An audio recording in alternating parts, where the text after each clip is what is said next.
A year after my breakthrough, I returned to the race where it all began, the Giro d'Italia. But this time, I'm here with an even bigger ambition, to win the overall classification. It won't be easy, but there's an opportunity. The absolute top stars aren't here. No Pogacar, no Vingegaard, no Evenepoel, no Del Toro. The big names in the peloton? Lenny Martinez, Matteo Jorgensen, Richard Carapaz. Let's see what we can do. The opening stage was a flat one with a short uphill kick at the end. My job was simple: avoid losing time and save as much energy as possible. Baroncini sprinted to the win while I stayed safely in the bunch. The second day brought a short 9-kilometer time trial. Joshua Tarling absolutely dominated, taking both the stage and the leader's jersey. My ride was far from perfect. 36th place, 42 seconds down on the Brit. Day 3 was the first true sprinter's delight. The fast men finally had their day, and Jonathan Milan proved to be the quickest, taking the stage with ease. I stayed out of trouble and kept my focus on the bigger goal. The first big test came on Mount Etna in stage 4. 22 kilometers at 6.5% was always going to hurt, and the favorites attacked early.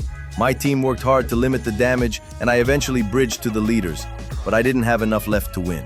Donny took the stage, but I moved up to second overall. Stage 5 featured a mid-race climb, but nothing serious enough to split the peloton.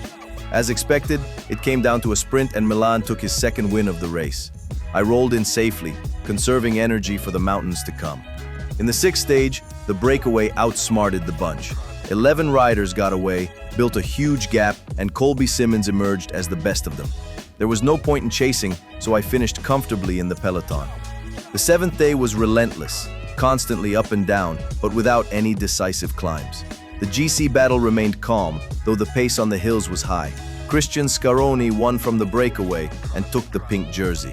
Stage 8 was trickier than it appeared on paper. The profile didn't look too hard, but in reality, it was a constant series of ramps. My legs weren't great, and I almost lost contact on the final hill. Thankfully, the pace eased and I stayed in touch. Busaro took the win from the break. On the 9th day, my sights were set on the blockhouse. My team ripped it apart on the penultimate climb, leaving only 10 riders at the base of the final ascent. Omshel set a brutal pace before I launched my attack. Only Skelmose could follow, but he cracked with 3 kilometers to go. I won the stage by 3 minutes and claimed the Maglia Rosa. With half the Giro left, I had a solid 3-minute lead over Martinez. The 10th stage featured rolling terrain, but nothing too selective. It ended in a reduced bunch sprint, won by Van Itveld with a perfectly timed kick. The 11th stage was as flat as they come, the peloton keeping everything together for the inevitable sprint. World champion Olav Koy delivered in style, while I stayed well protected. Stage 12 included some small obstacles, but they were never going to trouble the favorites. I rode comfortably in pink, while Brendan McNulty and a teammate escaped in the finale.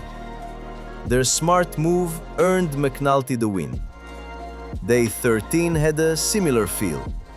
Not many serious climbs and a calm GC day. That was until Girmay and 2 teammates surprised the peloton with a perfectly timed attack. The Eritrean held on for an impressive victory. In the 14th stage, we finally faced steep, punchy climbs again. The legs felt good and I stayed in control all day, though I lost a few seconds after being caught off guard. It wasn't serious, and Walter took the win from the breakaway. Stage 15 offered 2 tough climbs before a much easier uphill finish. I tried to make the race hard with my team, but we couldn't get away. On the final slope, I gave it one last dig, but the gradient wasn't steep enough to open gaps. Prudhomme won from the break. The 16th stage was one of the toughest of the Giro, packed with climbs. Midway through, I heard over the radio, "Martinez in trouble." That was all I needed. My team pushed full gas, Omshel doing monstrous work before I attacked. I went solo, dropped everyone, and won my second stage in pink. My lead now stood at over 11 minutes on Arendsman.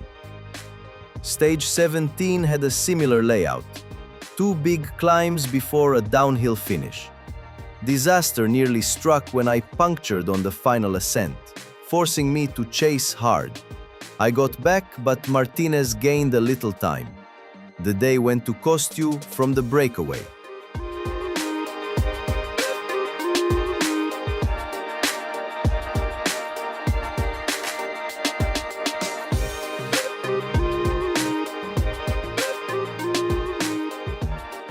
The 19th stage finished with a short 6-kilometer climb, too short to make a big GC difference. I kept control in the favorites group, letting the break battle for the win.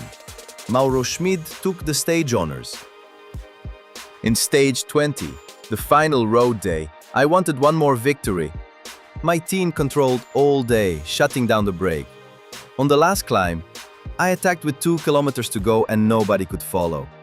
It was my 3rd stage win of the Giro, and the Maglia Rosa was safe. The Giro closed with a time trial, and I gave it everything one last time. There was a small climb mid-course where I made my difference, and in the end I beat world champion Tarling by 3 seconds. That made it 4 stage wins, the overall victory, the mountains jersey, and the best young riders classification. If you told me 4 seasons ago that I'd win the Giro at 22, I wouldn't have believed you.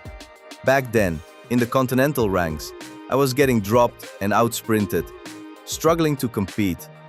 But I never stopped believing in my own style. Ride my tempo, never give up, always look to the next race.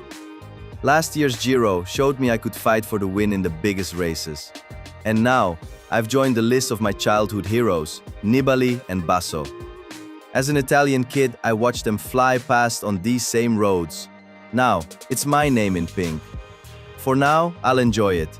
But there's someone out there who didn't race this year, and I'd love to beat him next time.